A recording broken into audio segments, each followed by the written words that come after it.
everyone. Any Hungarians here? Like, just raise your hands. Yeah. Did you guys ever get that, like, you were abroad traveling, that, like, oh, you're Hungarian, you must be hungry all the time, right? I'm like, no, dude, I'm not hungry all the time, but I used to be. Because growing up, I was morbidly obese. I was so fat that I was cosplaying Jabba the Hutt 24/7 from Star Wars. And then I lost a bunch of weight. And losing weight is not that hard. Really, it's not. Like, you just need ADHD and crippling anxiety, and then it's done. Like, the anxiety will stop you from eating, and then the ADHD will help you burn more calories because you're all hyperactive and shit. So yeah, I recently visited New York. Anyone been to New York in the USA? Oh, okay, nice. So for me, going to the USA was kind of like a childhood dream coming true, like, at least I thought. Because you know the feeling when you are like young and then you are like want something for your birthday, I don't know, like a new Lego set or something, and then it's your birthday, you're all excited, you wake up, you run downstairs, and then it turns out that all your family is just a bunch of drug addicts. And then all you got for your birthday instead of that Lego set you wanted is a society on the brink of civil war. Yeah, pretty much that's the US for me. I've been to New York, and the weird part was like everyone was wanting to talk to me on the streets, like left and right. And it's weird for a Hungarian because in Budapest, if people talk to you, it's only mean two things. Like, you're either being harassed by a hobo, or you are the hobo during the harassment. Yeah. And the other part, like, I talked to like 7 different people, and only one of them wanted to sell me meth. And he was the nicest one. Like, he was like, hey man, what's up? Like, I see you're a bit down. Yeah, I'm like, yeah, I'm a bit aimless in life. And he was like, yeah, you know what the Buddhists say? It's not about the destination, it's all about the journey. Speaking of a journey, you want to do something that will give you the trip of the lifetime? And he pulls out the meth pipe. And I was a bit skeptical at first, and I wanted to ask if this sales pitch ever worked. But then the next thing I remember was waking up in an alleyway dumpster in my underwears. I guess Americans can really sell anything. Yeah, so I bought this hat in New York. It says NASA on it because growing up I wanted to be an astronaut, but instead I became an astronomical letdown.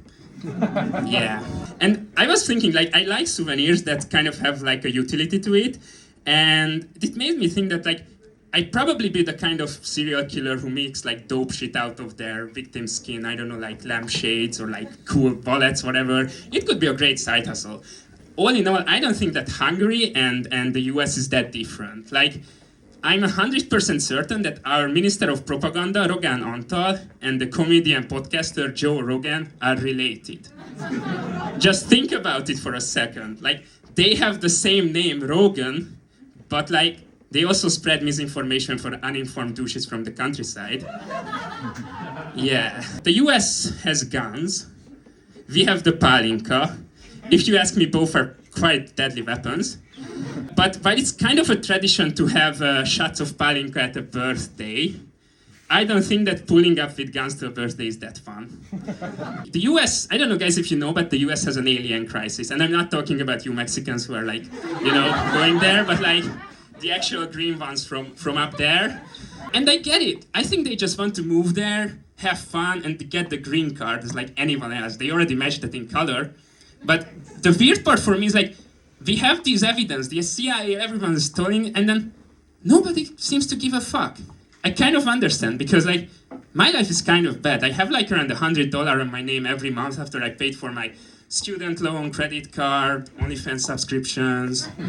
And then from that 100, I still have to have fun and whatever. So basically, E.T. could move next door and I wouldn't give a flying fuck. Maybe if he can spot me some cash until the end of the month. Because OnlyFans is expensive, I recently quit porn. But I still kind of try to bust a nut if I can, from time to time, when my wife lets me, and after like being married for 3 years, let's just say the stars have to be perfectly aligned for that. And honestly, I don't blame her. Like, she had to get her ass from like this. It's not the easiest part on the world, I guess.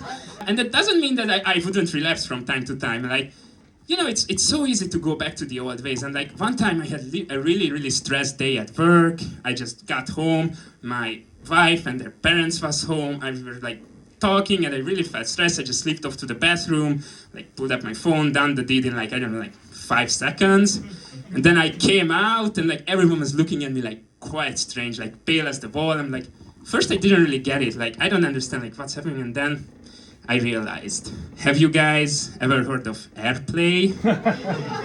So yeah, while I was doing my shit in the back, I forgot that my phone was connected to the smart speaker in the living room, and now my wife and the parents know how playing a game with hot stepsister sounds like. At least the first 5 seconds. Thank you everyone, this was my time.